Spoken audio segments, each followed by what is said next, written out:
So this is the second installment of the Is Mind Leela. And just to provide a bit of context for the Is Mind Leela, which occurred in early 2002,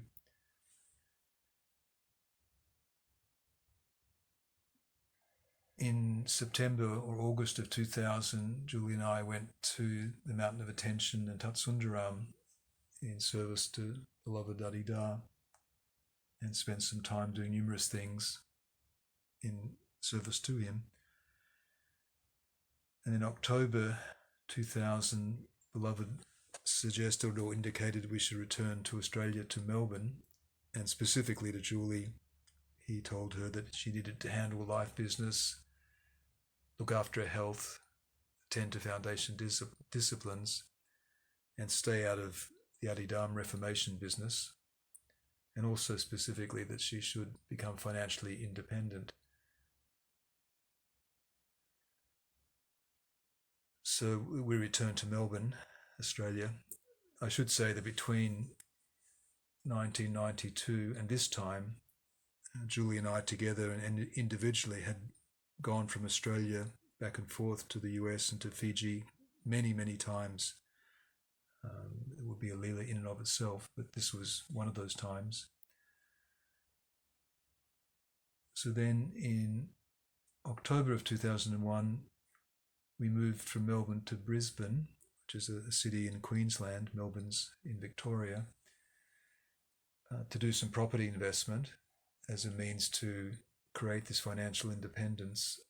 And so we established a home there and established a hall for local devotees to participate in. That brings us up to around February of 2002. And the last time we were in Beloved's intimate company was back in September 2000.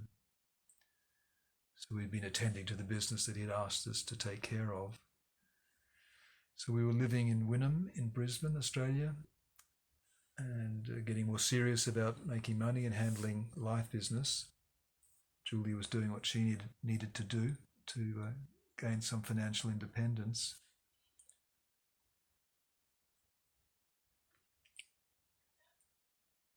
So, and the means we were using particularly was property investment at the time, and there was good opportunity to do that in Brisbane, so that's why we were there.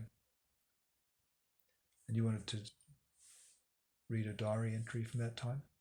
Yeah. And also to add that you were doing corporate work. Oh yes, yeah, I'd left earlier in 2000 from Beloved's company at around 40 years of age, and never had really worked in my life, and been something of initially a hippie, more or less, and then became seriously involved with Beloved and pretty much just did what I needed to do to pay my tithe and put food on the table, but never had any interest in work. So in order to fuel this serious attempt to become financially independent, I put on a suit and tie and went and kind of talked my way into a corporate job.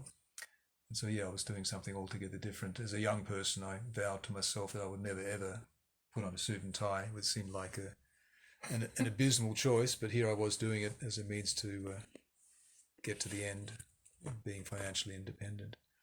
Well, in part also because you had developed quite a few skills. Absolutely, through the management service, particularly on the island, but then whatever I was doing around Beloved, as anyone knows who has been close to him and in service to him, it requires an immense amount to juggle everything that's going on. So I became quite skilled at management, and so was able to easily convince the guy who was interviewing me that I would be great for the job, and went and got a corporate job with really no background in that particular area. And that was very fortunate for us because you received quite a good salary. Yeah, it made us possible for us to live and pay our bills, but also beginning to invest. You needed to have some kind of initial backbone financially to get into property investment.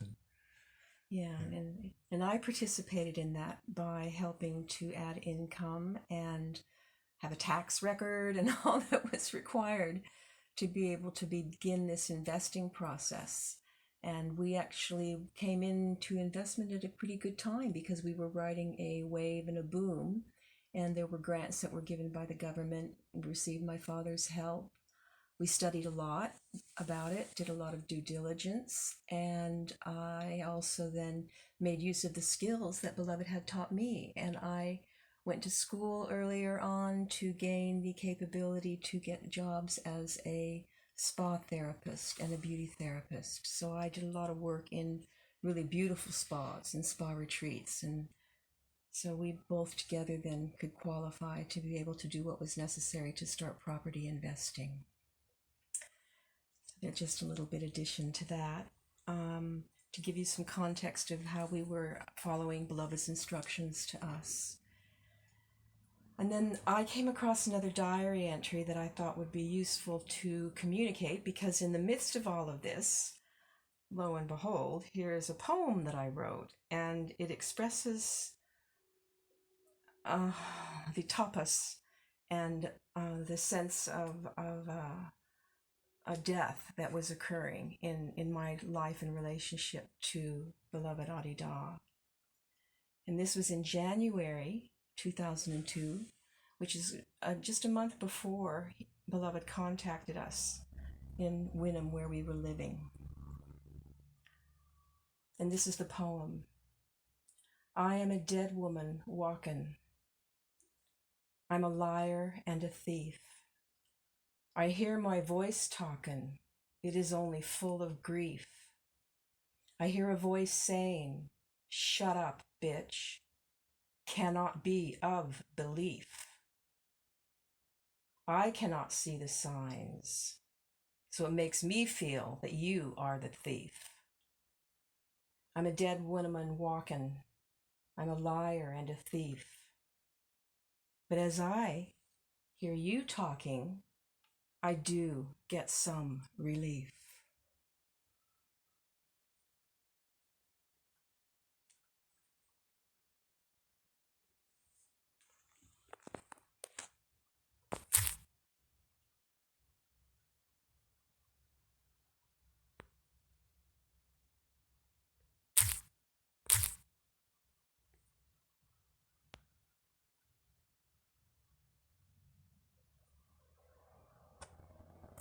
Okay.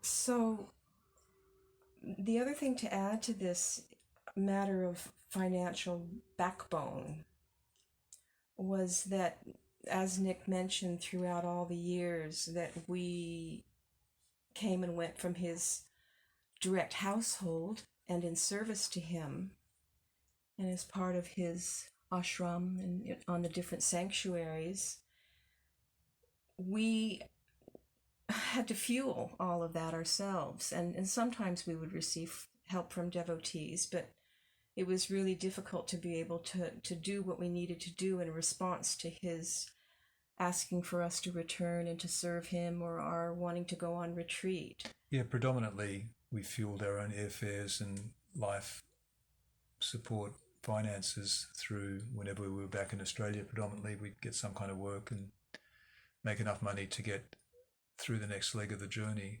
And as Julie said, occasionally a devotee would help, but it was mainly on our back. And around this time, I know I think Julie felt as well, that we're kind of sick of living off the smell of an oily rag, so to speak, and wanted to create some kind of financial independence so we could actually fuel our sadhana and direct service to Beloved without having to beg for our next meal, whatever it might be.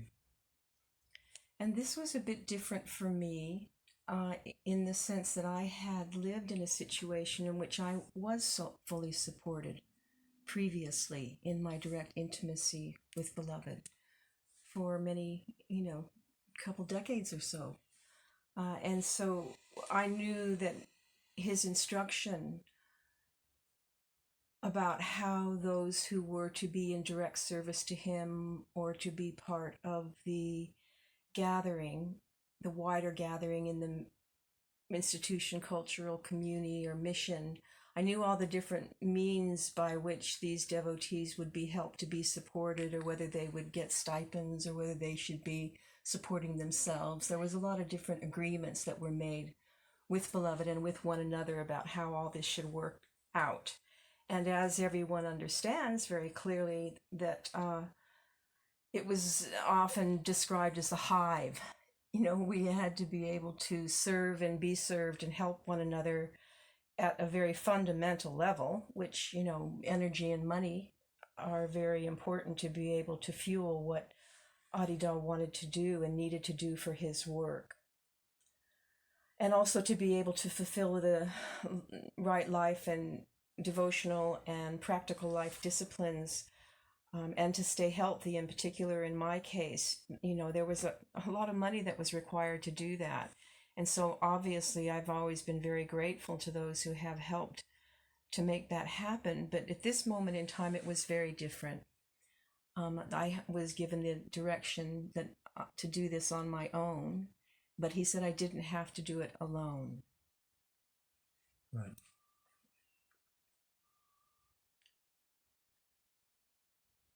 So one of the things that, again, that I need to point out here, and again, this is a difficult thing to speak about, and oftentimes these are the kinds of inclusions that might not be put in the more public books as dharmic literature, and yet this provides a context for those who participate in the gathering or may read the sacred history, or who may wonder what actually happened for real around Beloved and how did the devotees live around him.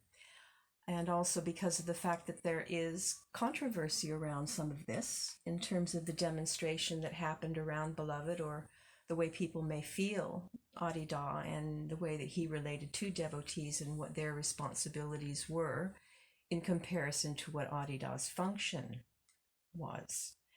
And so when there was need for support for, say, myself or Nick to go back and forth into his company, sometimes there were actual internal disputes about how come it is that I would seem to get certain kinds of services or support and others wouldn't, whereas they would have been there for a long time serving and they wouldn't exactly get the same kind of support.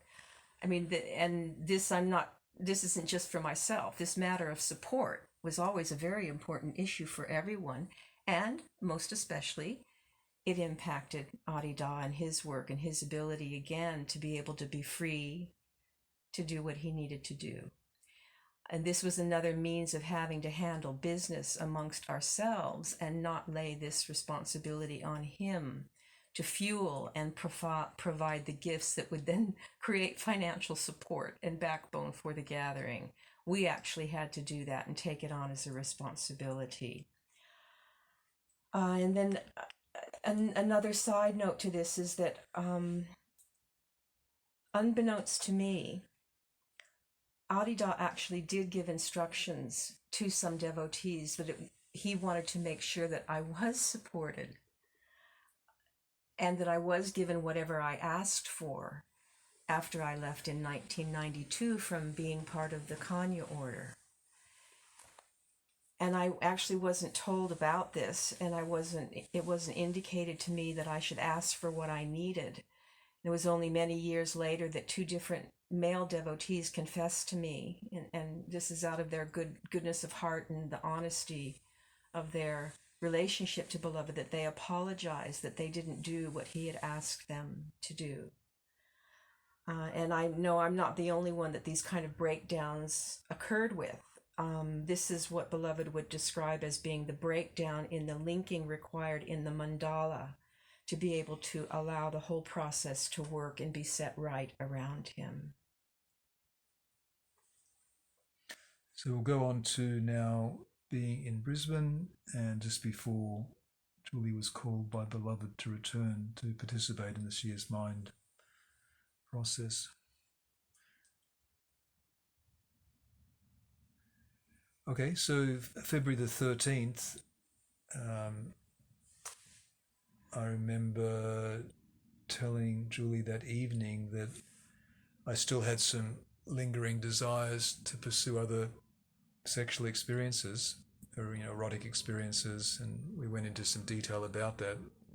Obviously it wasn't good news to her. It was a difficult conversation, but I felt that I needed to speak about what was happening in my subjectivity at the time.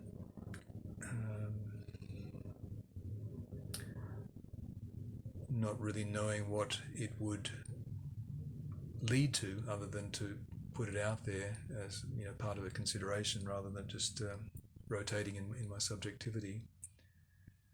So I recall we talked about it at length and dug into the why of it and some of the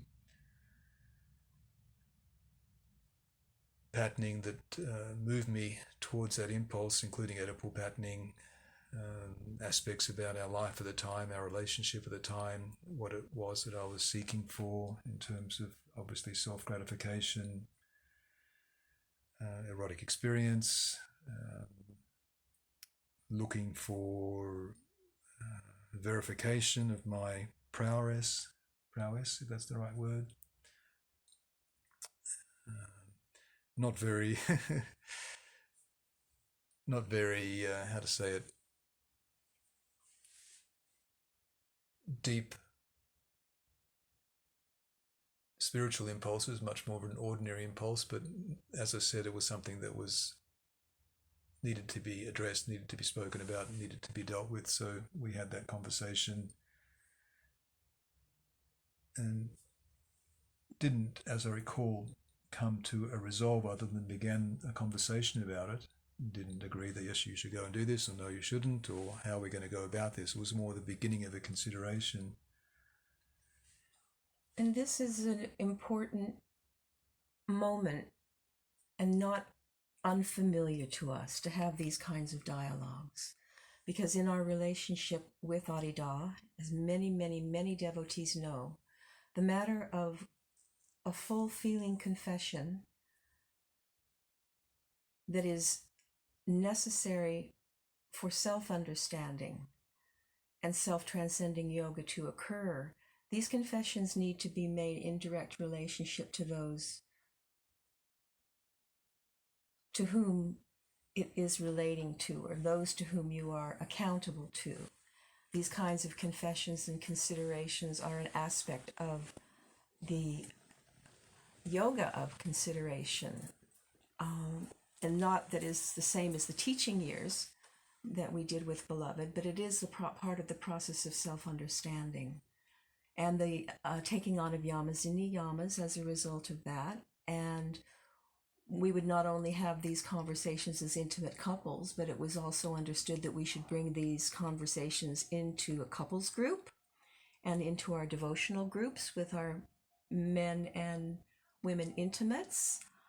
So this conversation was a pivotal point because it meant that it was serious enough of something that Nick needed to understand. And so my response to this in that moment was time was that, well, if you need to do this, I can't stop you.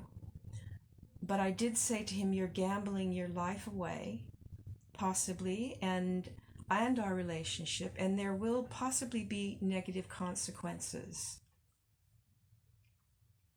Now, the reason why we're bringing this conversation up is because it's also integral with the synchronicity of Beloved's process of the She Is Mind suite.